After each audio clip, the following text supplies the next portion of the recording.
Hello, James here. Hope you guys doing good out there in video land. Well, I'm doing great.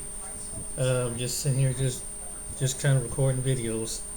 But I saw something that's very interesting on the topic, and this is, and I think I did a video about this before, but it's gonna cover church stuff, particularly the Messiah, Christ. But these people's version of what they believe is the Messiah, Christ. So here's a short clip from this guy's channel. Both of Elohim's eldest sons were there, Lucifer and his brother Jesus. A plan was presented to build planet Earth, where the spirit children would be sent to take on mortal bodies and learn good from evil. Lucifer stood and made his bid for becoming savior of this new world. Wanting the glory for himself, he planned to force everyone to become gods. Opposing the idea, the Mormon Jesus suggested giving man his freedom of choice, as on other planets. The vote that followed approved the proposal of the Mormon Jesus, who would become savior of the planet Earth. Enraged, Lucifer cunningly convinced 1/3 of the spirits destined for Earth to fight with him in revolt. Thus Lucifer became the devil and his followers the demons. Sent to this world, they would forever be denied bodies of flesh and bone. Those who remained neutral in the battle were cursed to be born with black skin. This is the Mormon explanation for the Negro race. The spirits that fought most valiantly against Lucifer would be born into Mormon families on planet Earth. These would be the lighter-skinned people, more white and delightsome, as the Book of Mormon describes them. Sometimes you hear these things and they make you question everything you believe, because the fact that there was like some intergalactic beard gang meeting and everybody made plans and shit wasn't like going the way they wanted it to, and then this really blonde guy that his beard didn't connect got up and said, I don't like it. I want everybody to be powerful because your beard connects. I feel like that wasn't the main reason, but looking at the devil in this story, I can I can understand Mormon Devil's angle. And then he basically gathered all the other like white evil people, which I think are the people that brought slavery to Earth. Maybe. This is my theory, because they can come up with their own. I'm making my own stories. I'm starting a new faction. So these people now come to Earth, and the ones that do rebel start to turn into black people, because they're like, yo, the devil not really about it, like, and God not really about it. We about to mind our business. And I could understand their perspective, because if their Jesus and their devil were white, I don't know, who do you trust? We could break this all the way down. We could break this all the way down. I could see now why there are people who believe in Star Wars religiously, because this shit reads like an episode of fucking Star Wars. That's what it reads like. But who's to say? Maybe we die and we see Zeus. Maybe we die and we see Odin. Maybe we die and Anubis is like, ha, got y'all niggas. Y'all ain't know Egypt was lit. And that'll fuck me up. But until then, Jehovah, black people, I'm kidding. Well, you think that was something, but I bet you the Mormons is gonna be surprised if they believe that cartoon, because guess what this woman have on her channel and what the church in Rhode Island discovered. You say that the turning to black, right? But why did this church have a What's dark up, skin traders? Christ? Olivia Vaz here, the host of Money Morning Live. Every morning before the opening bell. Watch this. That's their version of Christianity, right? Some Mormons believe that. Watch this one.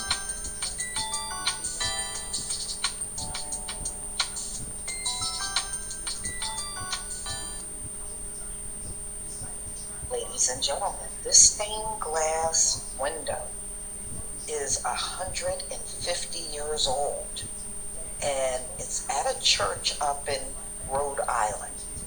And of course, it's raising issues about the race of what we call Yahushai and the rest of the world calls Jesus Christ.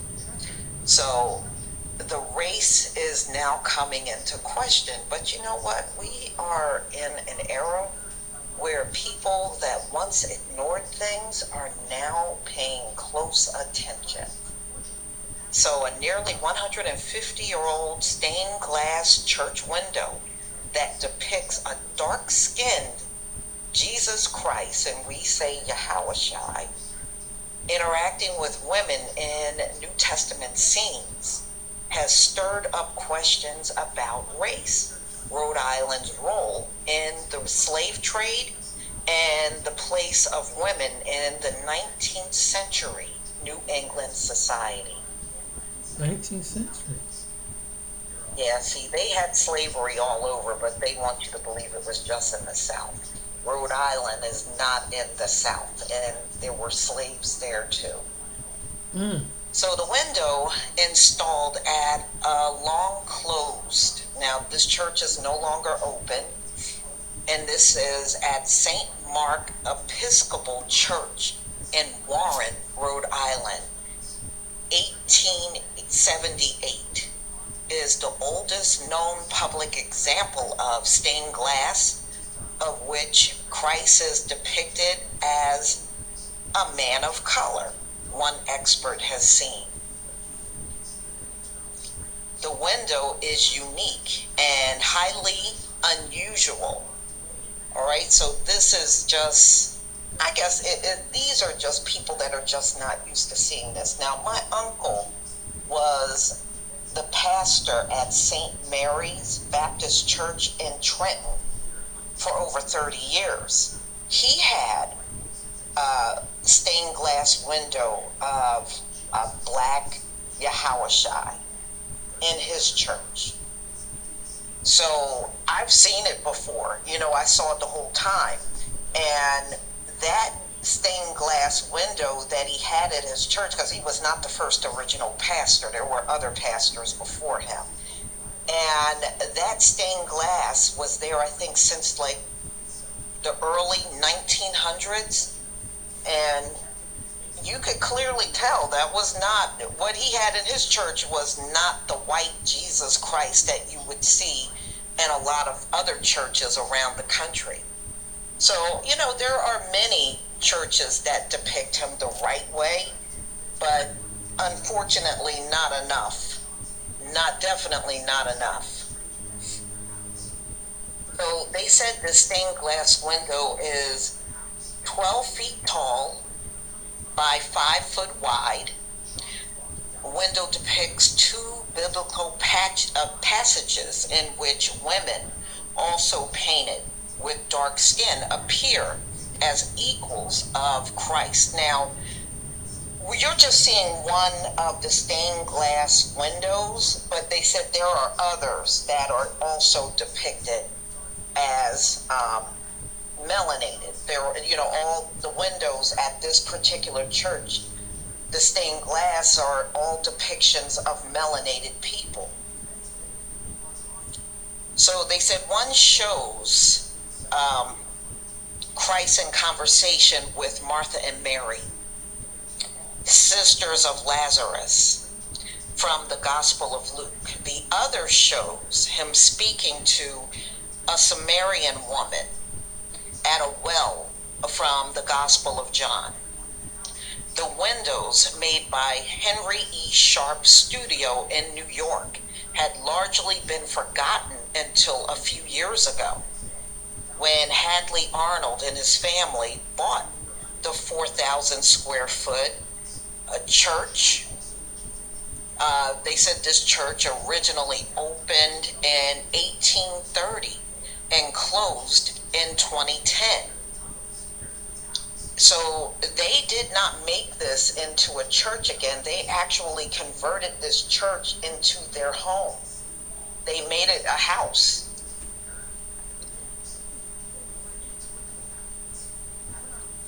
Okay, so it wasn't until the stained glass windows were removed for clear glass that they took a closer look and realized that the skin color was dark. So they said it was nothing like the white Christ that you would see in most churches. So the window has been scrutinized by some scholars and historians and experts trying to determine the motivations of the artist.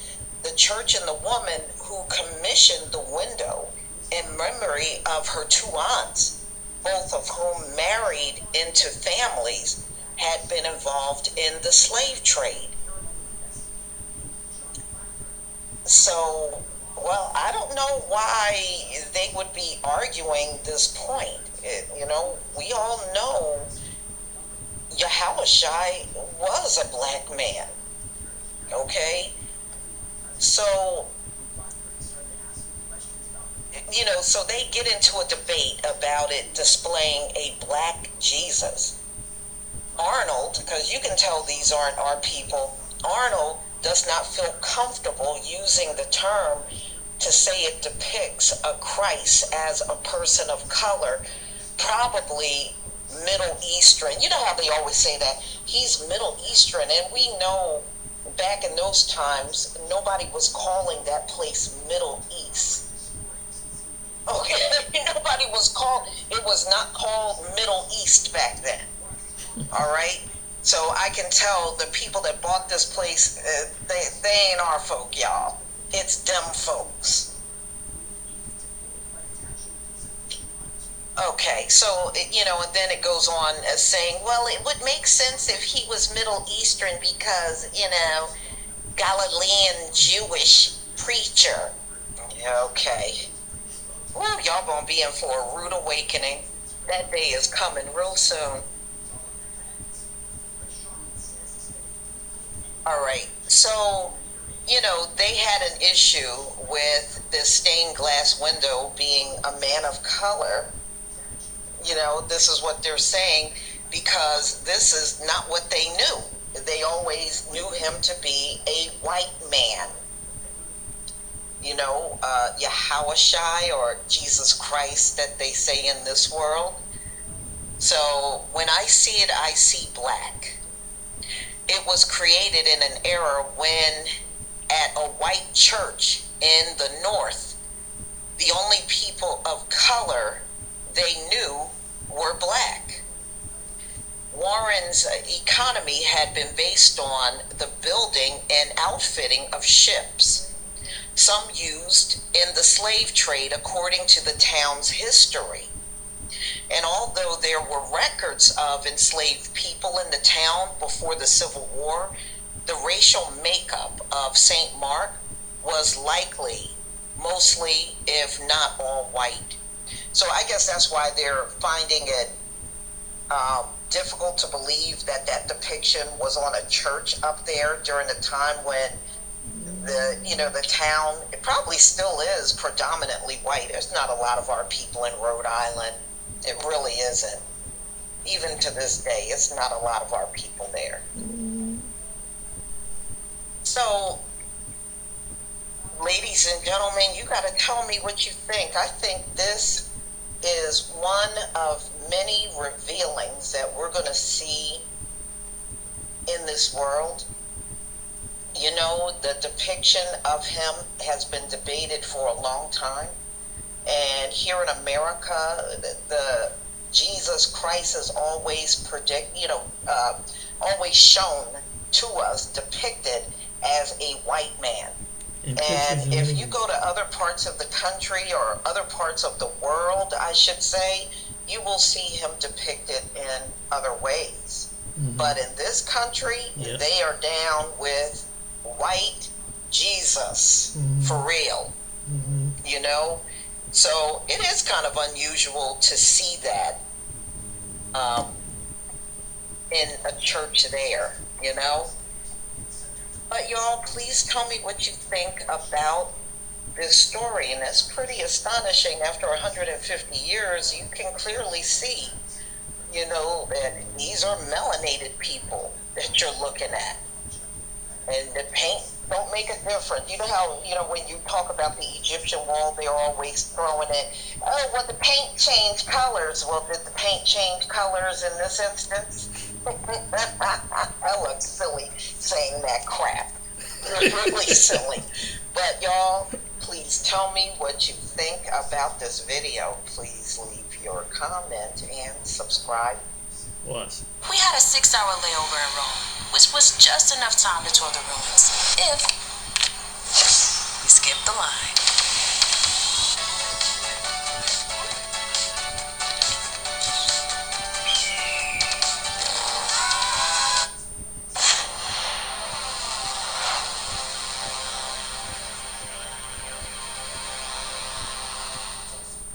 But anyway, the Hermetic hypothesis. Let's talk about this real quick.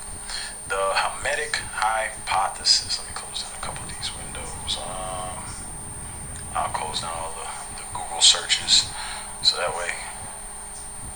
All right, my computer seems like it's lagging a little bit. But anyway, we'll read just a little bit of this.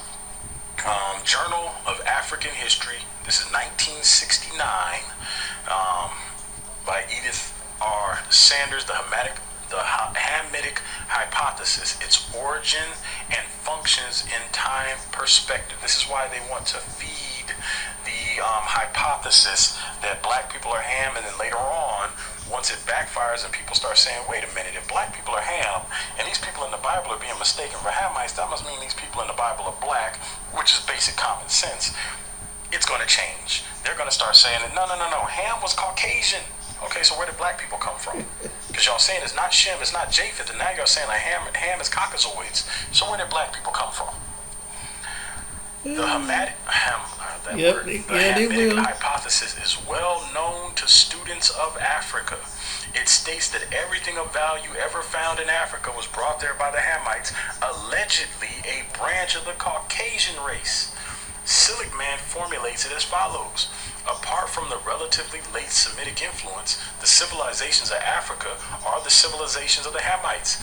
Its history, the records of these people, and their interaction with the two other African stocks, the Negro and the Bushman, whether this influence was expected by highly civilized Egyptians or exerted by highly civilized Egyptians or by such wider pastoralists as are represented at the present day by the Beja and Somali, the incoming Hamites were pastoral Europeans, arriving wave after wave, better armed as well as quicker-witted than the dark agricultural Negroes.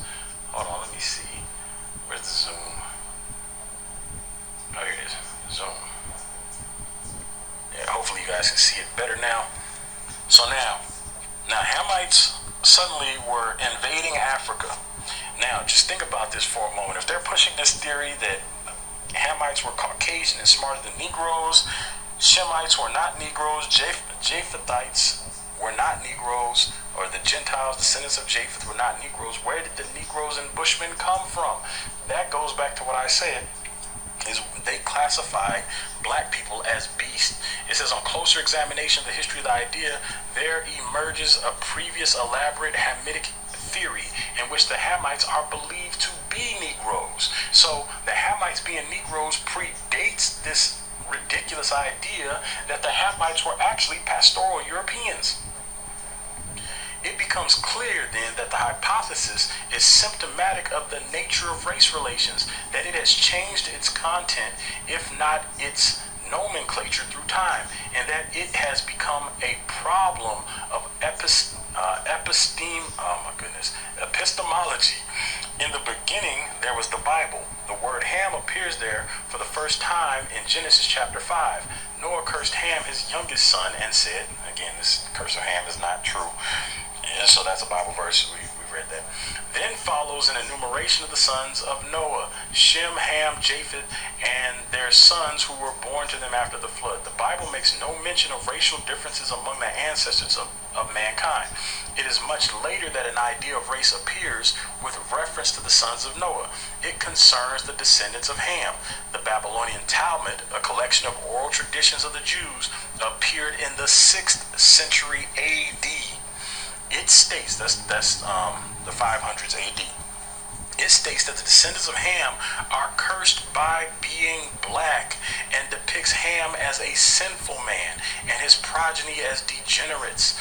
Thus, early tradition identified the Hamites with Negroes and endowed them with both certain physiognomical attributes and an undesirable character. This notion persisted in the Middle Ages when fanciful rabbinical explanations of the Genesis stories were still being made. Ham, some of them said, was supposed to have emasculated Noah, who cursed him thus. Now, this is not from the Bible right here. So I'm going to go ahead and read this. Just be aware, this is not from the Bible. Now I cannot beget the 4th son, whose children I would have ordered to serve you and your brothers. Therefore it must be Canaan, your firstborn, whom they enslave. And since you have disabled me, doing ugly things in blackness of night, Canaan's children shall be born ugly and black. Moreover, because you twisted your head around to see my nakedness, first of all, if Ham walked into the tent and Noah was castrated, he would have seen blood everywhere. It wouldn't have been, oh, my father is castrated and bloody, let me turn my head and not look.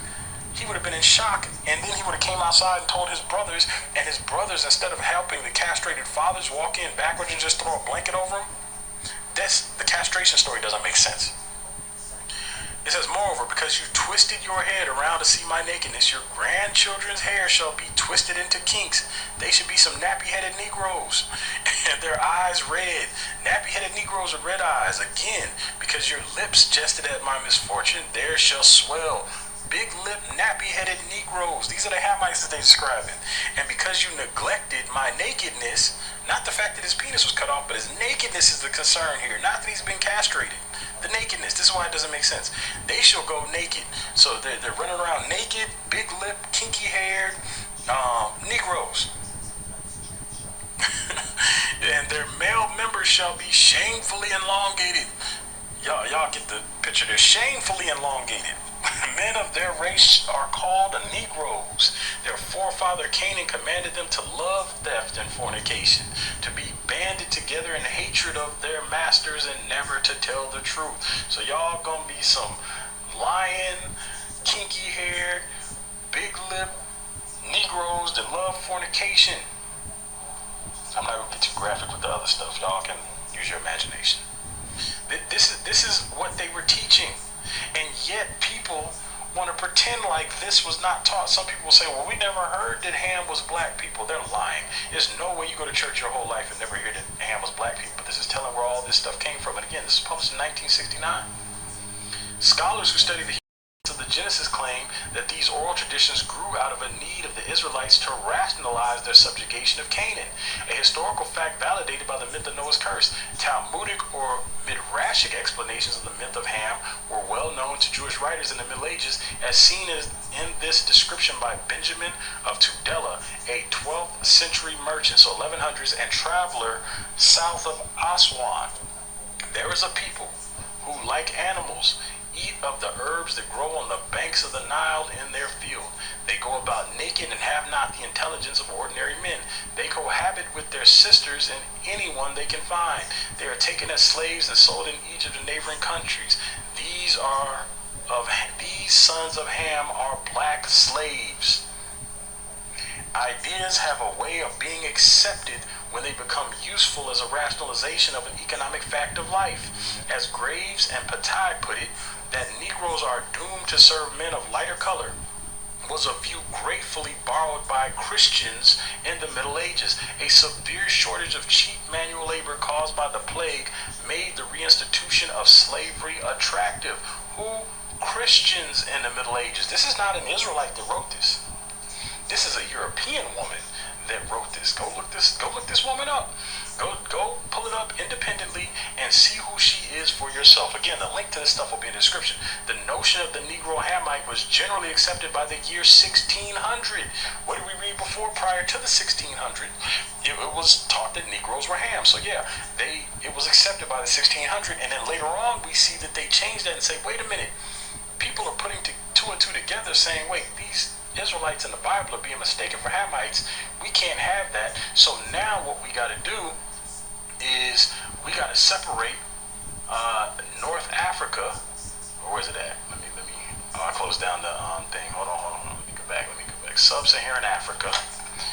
You got to separate Sub-Saharan Africa from North Africa, where the Egyptians are, because there's no way that we can say that these Israelites in the Bible are mistaken for Negroes. It says, in one of the earliest post-medieval references found, Leo Africanus, the great Arab traveler and one-time protege of Pope Leo X, wrote about Negro Africans as being descended from Ham. His translator, the Englishman John Porey, followed the text with his own commentary, in which he stressed the punishment suffered by Ham's descendants, thus reinforcing the myth in modern times. Some 17th century writers acquaint us with notions current in their time by citing European authors, known or unknown today, who wrote directly or indirectly about the low position of Negro Hamites in the world. This was further strengthened by European travelers who went to Africa for reasons of trade or curiosity. Concurrently, there existed another point of view in which the term Hamite denoted a sinner of some sort, not necessarily a Negro, although the characteristics of the Hamite were the same negative ones variously attributed to the Negro. So they were basically making Hamites to be evil and deserving of slavery, so that when they enslave people, they could justify it and say, well, you're a Hamite. But in no case do they ever want us to identify with the slavery curses placed on Israel because of the Deuteronomy 28 covenant. And I'll read just a little bit more of this, and then I'll get ready to wrap this up. The idea of the Negro Hamite was not universally accepted. Some individuals believed that the blackness of the Negro was caused by the soil on which he lived together with the extreme heat of the sun. Others doubted that either the climate theory or the efficacy of Noah's curse were responsible for the Negro's physiognomy, but reasoned that their color and wool were innate or seminal from their first beginning. By and large, however, the Negro was seen as a descendant of Ham, bearing the stigma of Noah's curse. This is why they are allowed to treat black people like they do, and there's very little consequences, if any, when somebody is murdered in the street. And yet they will say we are not oppressed, and yet we're reading the entire history of how they treated people based solely on skin color, and they started to propagate myths and lies and deceptions. And so you will still hear many of these black pastors who don't want to believe we're Israel still try to carry on this white supremacist doctrine of demonizing any black person that says they're Israel. No, they can't be Christian. They have to be moderate. Let's cause division. We're to mark those that cause division and avoid them, remove them from among us. And many of the people saying that we can't be Israelite and Christian, those are the ones causing division. People that use the term moderate to describe some people based off an ethnic claim, those are the ones causing division in the body of Christ. Those are the ones attacking true believers. Those are the devils and the false teachers and the false prophets and the false elders. Those are the people we need to stay away from and remove from among us, and we need to continue to call those people out. By and large, however, the Negro has been seen as a descendant of Ham, bearing the stigma of Noah's curse. This view was compatible with the various interests extant at that time. On the one hand, it allowed exploitation of the Negro for economic gain to remain undisturbed by any Christian doubts as to the moral issues involved. This is why it took so long for slavery to be ended. They want to talk about the abolitionists and the Puritans because they want to give the Europeans credit. Okay, well, all of that didn't happen until hundreds of years later. So where were all of these good white Christians for hundreds of years? Where did they come from? Where were they at during all of this slavery? A servant of servants shall he be clearly meant that the Negro was preordained for slavery. This is why you have the mass incarceration system still in place. Do the history. Plantations were replaced by prisons and slave patrols were replaced by officers. This is historical fact. You don't see plantations no more full of slaves, but you see prisons full of black people working for free or very little. Neither individual nor collective guilt was to be borne for a state of the world created by the Almighty. So this is God's doing. On the other hand, Christian cosmology could remain at peace because identifying the Negro as a Hamite, thus as a brother, kept him in the family of man in accordance with the biblical story of the creation of mankind. The 18th century saw an efflorescence of scientific inquiry, which directed its efforts to the understanding of man's place in the world. Modern science had developed a century earlier and had attempted to establish order in the universe. The nature of man, however, was not part of scientific investigation, but remained in the province of theology. This state of affairs became unsatisfactory to the later scholars, namely the philosophies of the Enlightenment, who tried to apply scientific methods to the study of man and whose theories as to the origin of the race often came into direct conflict with the scriptures. The Negro's place in nature was the subject of great debate at the time. One of the crucial issues of this debate was the question of unity in mankind, or monogenism, as opposed to the separate creation of races. Let me ask. I would love to ask if I had a chance to ask some people.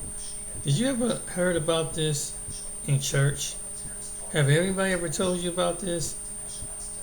I never been taught like this. I've been to the church for a while, but it's somehow they kept that out. But this time, I'm gonna play it. He got another video too. I want to chime in on. And this video is really interesting. Called "Why Didn't Black People Learn This in Church?" In order to create photogrammetric maps, you're going to need to use a piece of software that's going to help automate your drone flight in order to...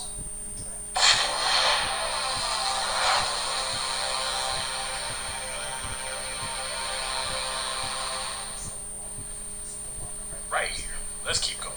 And they that escape of you shall remember me among the nations, whither they shall be carried captives or slaves.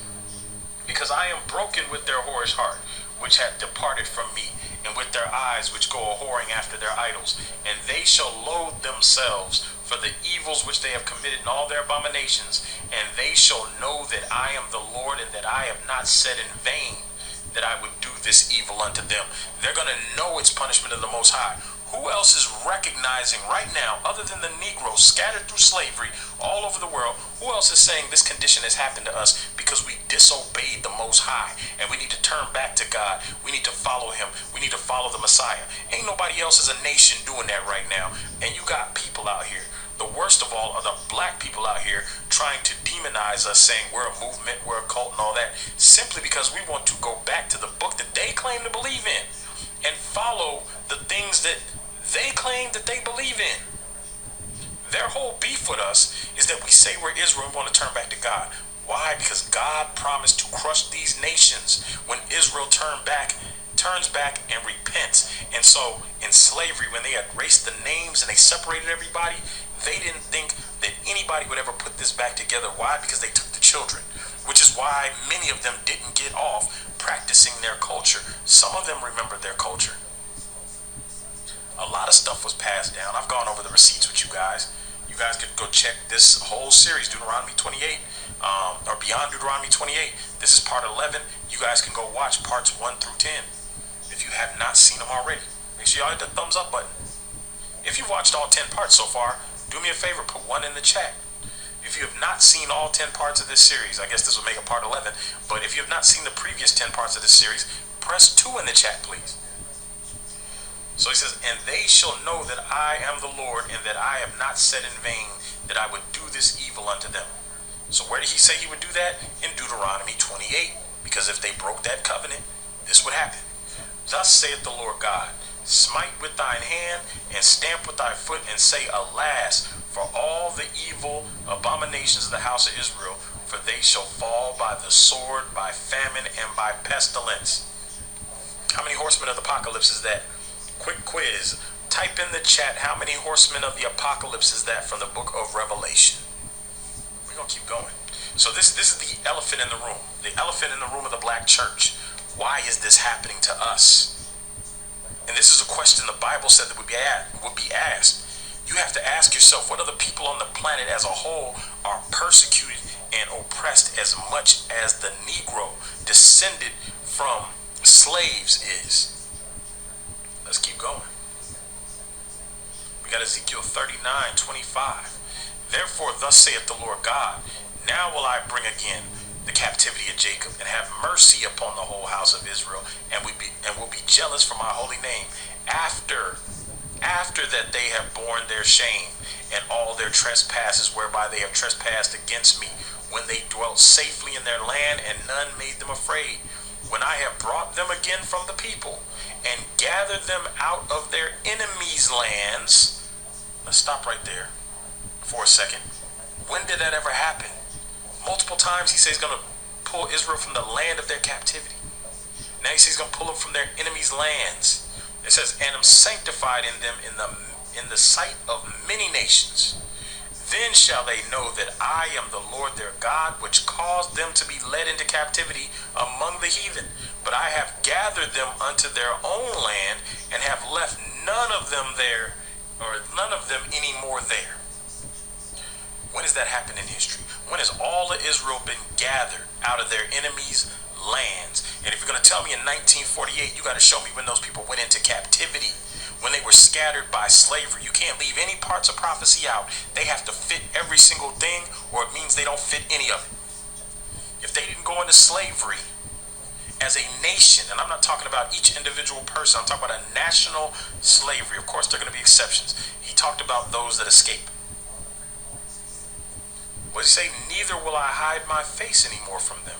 So if you're going to tell me those 1948 people are the people, then you got to tell me that they now see the face of God. He says he won't hide his face anymore once he brings them back. So if you're going to tell me 1948 was the fulfillment, you have to explain why this has not happened. Neither will I hide my face anymore from them, for I have poured out my spirit upon the house of Israel, saith the Lord God. So he's telling us that this is happening because our ancestors disobeyed. Now, let me not get ahead of myself. We'll come back to that. Kumbaya. Kumbaya.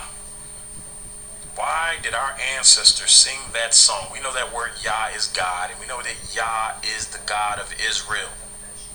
We know that people got on those boats with Yah in their name. We looked in the slave voyages, slave names database. We know people got on the boats with Yah in their name. We know they sang Kumbaya over here. We've seen the Cambridge source that says the slaves were interrogated about their origins, and they said they were from the tribes of Israel. We've learned about the 115 towns of Judah in West Africa on the slave coast. We've learned so much over the last few years, and yet people are still out here denying what is blatantly obvious. So now the Most High himself is going to reference Deuteronomy 28, that sword and that scattering. I told you to remember that. So we're in Ezekiel 6, verses 7 through 11. I'll read these. And the slain shall fall in the midst of you, and ye shall know that I am the Lord. Yet will I leave a remnant, that ye may have some that shall escape the sword among the nations, when ye shall be scattered through the countries. I've read through all of this already, but I want to show you guys where this comes from in Deuteronomy 28. Ezekiel's quoting, or I'm sorry, the Most High in the book of Ezekiel is quoting from Deuteronomy 28. Notice this, he says, yet will I leave a remnant, that ye may have some that shall escape the sword among the nations, when ye shall be scattered through the countries. And the Lord shall smite thee with consumption, and with fever, and with inflammation, and with extreme burning, and with the sword, and with blasting, with mildew, and they shall pursue thee until thou perish. So they're going to be pursued with the sword. And thy heaven. So this is what Ezekiel's talking about, this sword right here. Them that escaped the sword. Why would they have to escape the sword? Because Deuteronomy said they would be pursued with the sword, among other things. And thy heaven that is over thy head shall be brass, and the earth that is under thee shall be iron, and the Lord shall make the rain of thy land powder and dust. From heaven it shall come down upon thee until thou be destroyed, and the Lord shall cause thee to be smitten before thine enemies. Thou shalt go out one way against them, and flee 7 ways before them, and shall be removed into all kingdoms of the earth, scattered through the countries.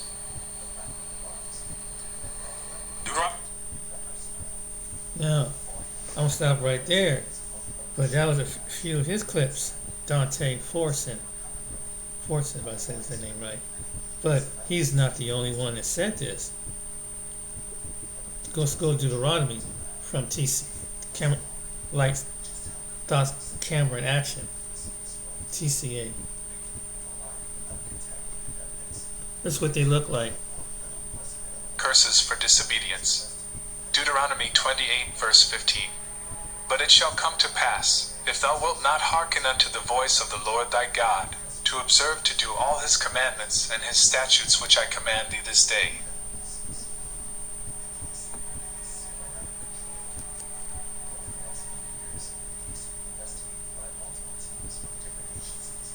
that all these curses shall come upon thee, and overtake thee.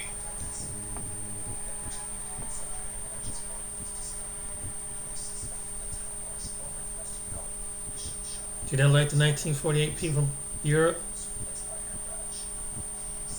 Deuteronomy 28, verse 16. Cursed shalt thou be in the city,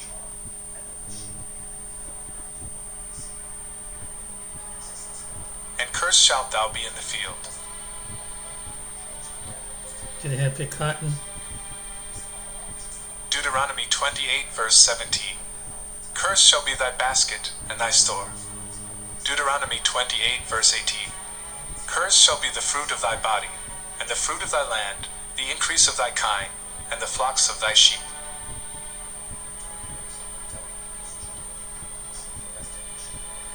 Jewish people didn't pick cotton.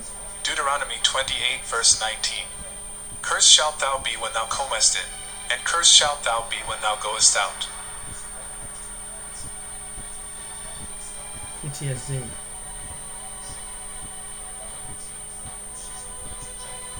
Deuteronomy 28, verse 20.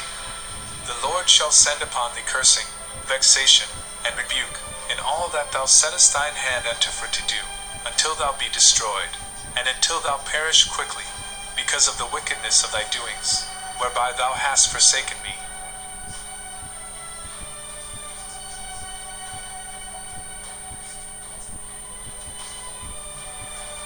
Deuteronomy 28, verse 21. The Lord shall make the pestilence cleave unto thee, until he have consumed thee from off the land, whither thou goest to possess it. Deuteronomy 28, verse 22. The Lord shall smite thee with a consumption, and with a fever, and with an inflammation, and with an extreme burning, and with the sword, and with blasting, and with mildew, and they shall pursue thee until thou perish.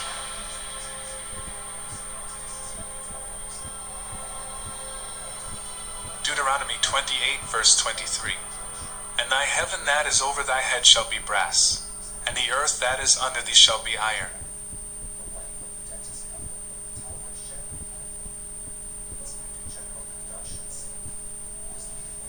Deuteronomy 28, verse 24.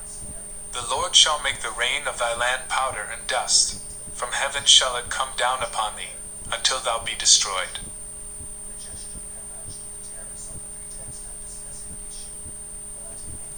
All those Christian movies Deuteronomy they tell you 28, about, verse 25. The Lord shall cause thee to be smitten before thine where enemies. they actually show Thou you shalt go the out one curse. way against them, and flee 7 ways before them, and shalt be removed into all the kingdoms of the earth.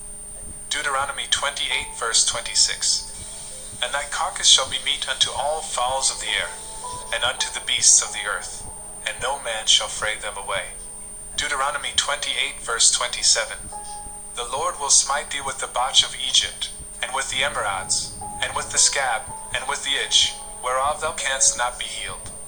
Deuteronomy 28, verse 28. The Lord shall smite thee with madness, and blindness, and astonishment of heart. Deuteronomy 28, verse 29. And thou shalt grope at noonday, as the blind gropeth in darkness, and thou shalt not prosper in thy ways. And thou shalt be only oppressed and spoiled evermore, and no man shall save thee. Deuteronomy 28 verse 30. Thou shalt betroth a wife, and another man shall lie with her. Thou shalt build an house, and thou shalt not dwell therein. Thou shalt plant a vineyard, and shalt not gather the grapes thereof. Deuteronomy 28 verse Who fits 31. that curse? Thine ox shall be slain before thine Does you eyes, fit that curse? and thou shalt not eat thereof. Right now? Thine ass shall be violently taken away from before thy face, and shall not be restored to thee. Thy sheep shall be given unto thine enemies, and thou shalt have none to rescue them. Deuteronomy 28 verse 32. Thy sons and thy daughters shall be given unto another people, Who been and through thine this? eyes shall look, and fail with longing for them all the day long, and there shall be no might in thine hand. Deuteronomy 28 verse 33. The fruit of thy land, and all thy labors, shall a nation which thou knowest not eat up, and thou shalt be only oppressed and crushed alway.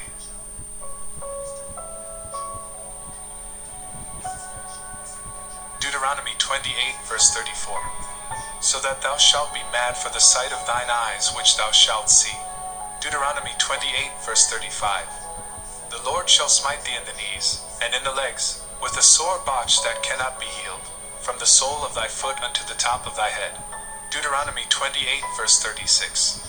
The Lord shall bring thee, and thy king which thou shalt set over thee, unto a nation which neither thou nor thy fathers have known, and there shalt thou serve other gods, wood and stone.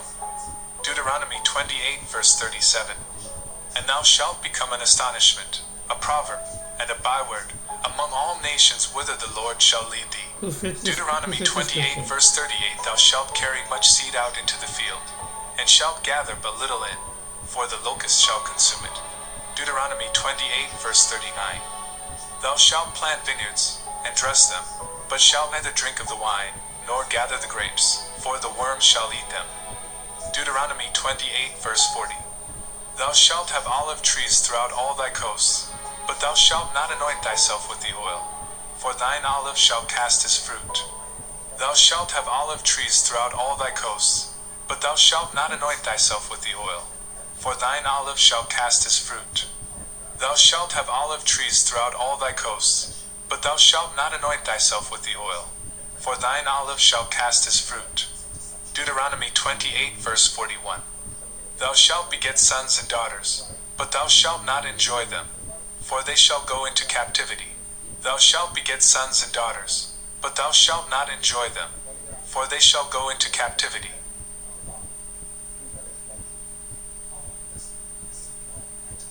Deuteronomy 28 verse 42. All thy trees and fruit of thy land shall the locust consume. Deuteronomy 28 verse 43. The stranger that is within thee shall get up above thee very high, and thou shalt come down very low.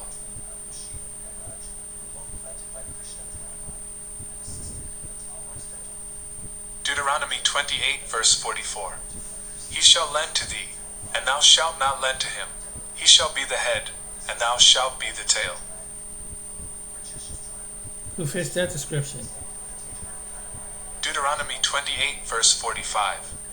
Moreover all these curses shall come upon thee, and shall pursue thee, and overtake thee, till thou be destroyed, because thou hearkenest not unto the voice of the Lord thy God, to keep his commandments and his statutes which he commanded thee.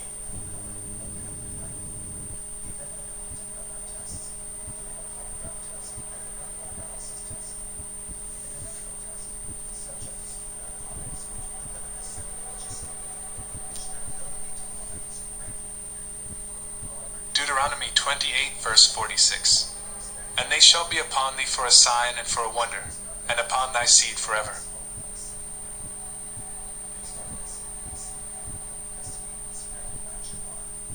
Deuteronomy 28 verse 47. Because thou servest not the Lord thy God with joyfulness, and with gladness of heart, for the abundance of all things.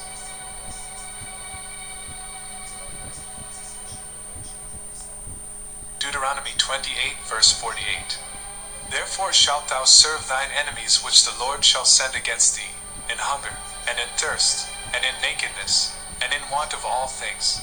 And he shall put a yoke of iron upon thy neck, and until he have was sent destroyed to thee. nakedness and Deuteronomy 28, who verse fit the 49. scriptures? The people in The Lord shall bring 1948 a did? nation against thee from far, from the end of the earth, as swift as the eagle fleeth, a nation whose tongue thou shalt not understand.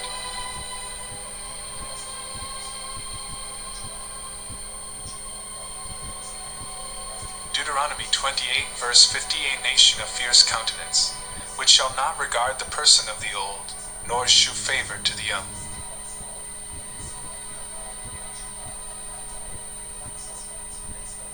Deuteronomy 28, verse 51. And he shall eat the fruit of thy cattle, and the fruit of thy land, until thou be destroyed, which also shall not leave thee either corn, wine, or oil, or the increase of thy kine, or flocks of thy sheep, until he have destroyed thee.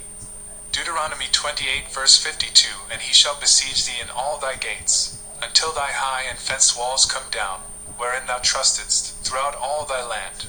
And he shall besiege thee in all thy gates throughout all thy land, which the Lord thy God hath given thee.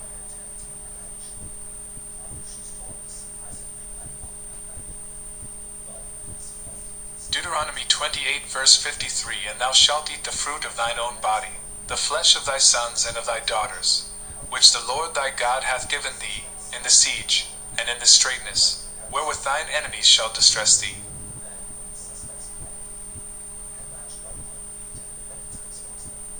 Deuteronomy 28, verse 54. So that the man that is tender among you, and very delicate, his eye shall be evil toward his brother, and toward the wife of his bosom, and toward the remnant of his children which he shall leave.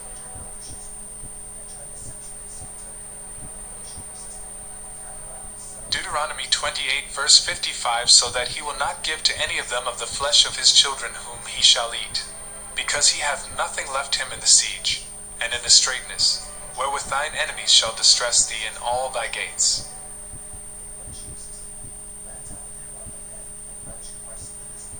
Deuteronomy 28, verse 56. The tender and delicate woman among you, which would not adventure to set the sole of her foot upon the ground for delicateness and tenderness, her eye shall be evil toward the husband of her bosom, and toward her son, and toward her daughter. Sounds familiar? Deuteronomy 28, verse 57. And toward her young one that cometh out from between her feet, and toward her children which she shall bear, for she shall eat them for want of all things secretly in the siege and straitness, wherewith thine enemy shall distress thee in thy gates.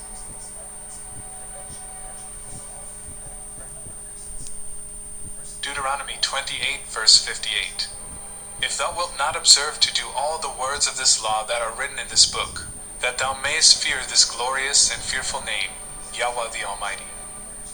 Deuteronomy 28, verse 59. Then the Lord will make thy plagues wonderful, and the plagues of thy seed, even great plagues, and of long continuance.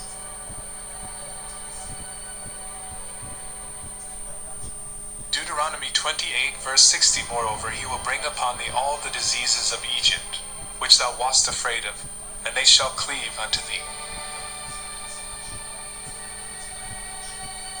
Did they fit Deuteronomy that? 28, verse 61. Also every sickness, and every plague, which is not written in the book of this law, them will the Lord bring upon thee, until thou be destroyed.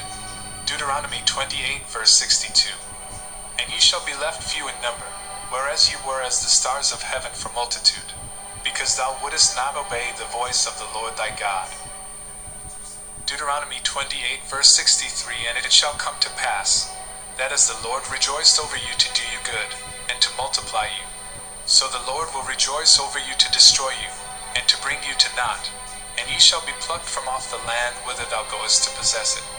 Deuteronomy 28, verse 64. And the Lord shall scatter thee among all people, from the one end of the earth even unto the other, and that thou shalt serve other gods, which neither thou nor thy fathers have known, even wood and stone. Deuteronomy 28, verse 65. And among these nations shalt thou find no ease, neither shall the sole of thy foot have rest, but the Lord shall give thee there a trembling heart, and failing of eyes. Stop there. Who been scattered and been worshipped other gods? Look at the people in 1948. Look at the people currently in Egypt. Do they fit the description?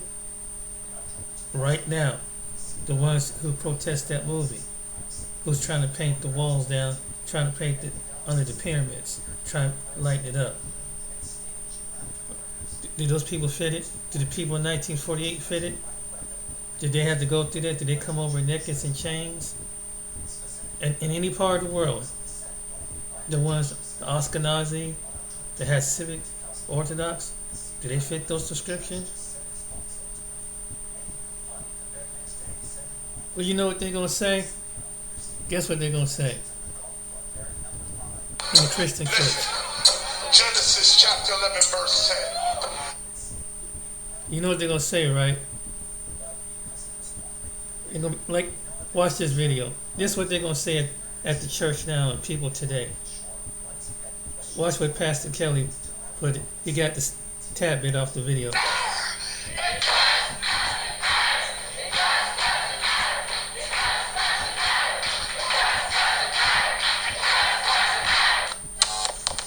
I know some of you guys who are watching the content from this channel for the first time are probably asking, why am I playing the It Just Doesn't Matter clip from the movie Meatballs? The answer is simple.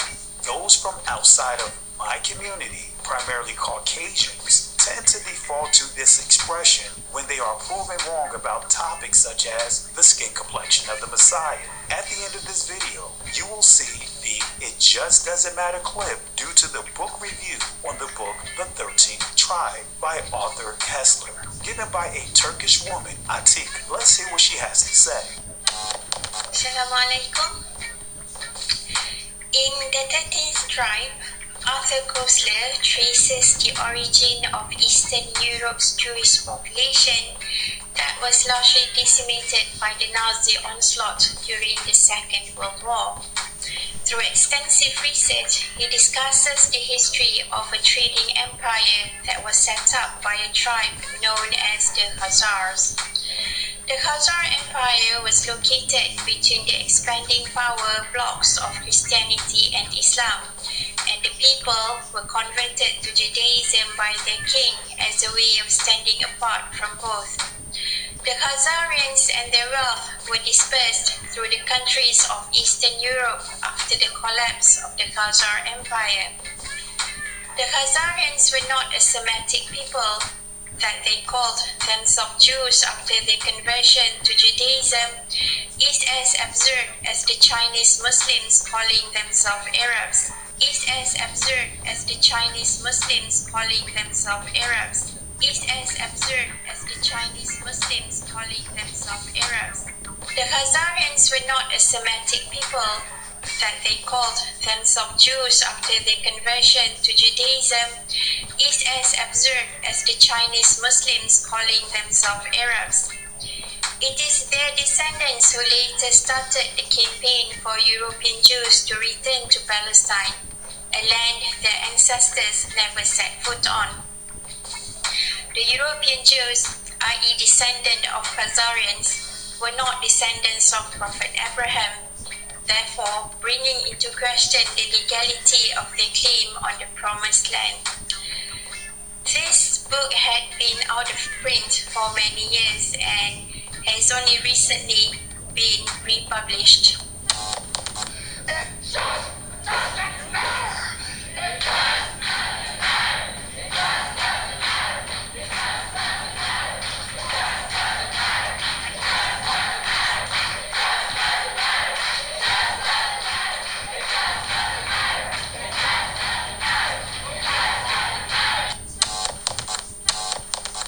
What's your thoughts? Please be respectful with your comments. Also, please click the like, click the notification bell, and subscribe to this channel.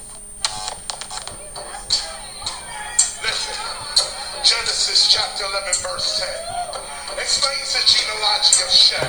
Shem was a black man in Africa. If you repeat this fact, Genesis 14, verse 13, Abraham steps on the scene. Being the descendant of Shem, which is a fact, means Abraham too was black. Abraham, born in the city of a black man, called Nimrod, grandson of Ham. Ham had 4 sons. One was named Ham. Let me do some explaining.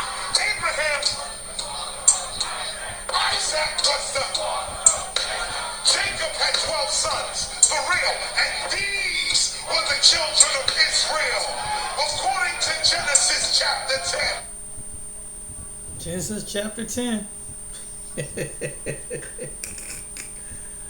But I like that at the end when he played that clip, because that's how the way most Christians feel. It just doesn't matter, just like that video. But now that you come in the truth, now it doesn't matter. It wouldn't matter 30, 40 years ago, but now it matters. But anyway, I hope you enjoyed this video. But yeah, had to show you the truth. But who fit the curses? And it's sad that there's some black churches don't even want to tell people the truth when it comes to that part of the Bible. It's right under their nose. And it's not teaching supremacy, black or white. It's teaching truth. So, and you have to ask yourself, certain scriptures, if God gave men centuries to write the 66 books, they all can't be wrong. I mean, certain things, some people claim to be man-translated, but they all can't be wrong. So what's up? From each century, they had to translate the Bible from different language, from the original Aramaic and Hebrew, and go on to Greek and Latin, and so on and so on. So it get out. So it's in every language in the world, and they try to subdue that from the people. And even in the translation, if you translate, the translation is the New the King James Version, the New Translation Version, and the other translation, it pretty much come out the same way. But they don't want to tell you that. They don't want to tell you that. So, hey, but this video is for those who curious, that want to know about the Christian church, the black Christian church, what they're not telling. Christian church, period, not just the black, but even white Christian church, could be Hispanic, and so on and so on. They don't want to leave that part out. But it's in the Bible, all different languages. It's there, and it's something that I don't think they want to cover, even if the Spirit can kind of trip up on it, like with Miss Cabrera video. Truth is getting out there, but you see how supremacy is in Christianity. It has to look like the image, with majority, basically, of the European-looking Jesus, to keep it up. Even they put it in the movies to re-improvise that. Why? Because it's spiritually, black people are spiritually grown people, and the ones who know this. That's why they subject them with that for hundreds of years, even till this day. So yeah, but so that got to learn something about the Bible, and it was kind of long, but it was Dante Fortson and the other guy TCA. They give him facts. That man he goes out and research and study like I don't know what. Man, he comes out with some stuff. But you can go to his channel, TCA, Thoughts, Cameras, and Action, and Dante Fortson, and he's in the YouTube feed. And his other one, Tail Ministries, and they own it, boy. Pastor Kelly over at We Woke. Yeah, wow, they bringing it. If you want to know truth, go over and check them out. You want to know about the Word? Those of you who want to know about who is the real Christ, who is the real Yeshua Mashiach, who is the real Yah, who created everything in the universe and in this planet. Go over to them. Go over to them, and they'll direct you of the time and the people in the Bible. They'll give you truth, not this Western version of truth, what they suppress people with. Well, alright, anyway, y'all guys, I hope you enjoyed this video. Yeah, I hope you learned something about church and what goes on, the people. And you heard it from the lady herself over in Turkey. From the dirt, and it was a Jewish man that wrote that book, 13 Tribe. It was a Jewish man. Yeah. And he had to do some research. There's a story about how he found it. that they have no connection to Semitic people. So that's what they don't want to get out. And just like they do just like they don't want to know about the true people of Egypt, they don't want you to know about the true people of who was the Israel. Can I tell you a secret? The whole book is about black people. Shh. All right. Take care.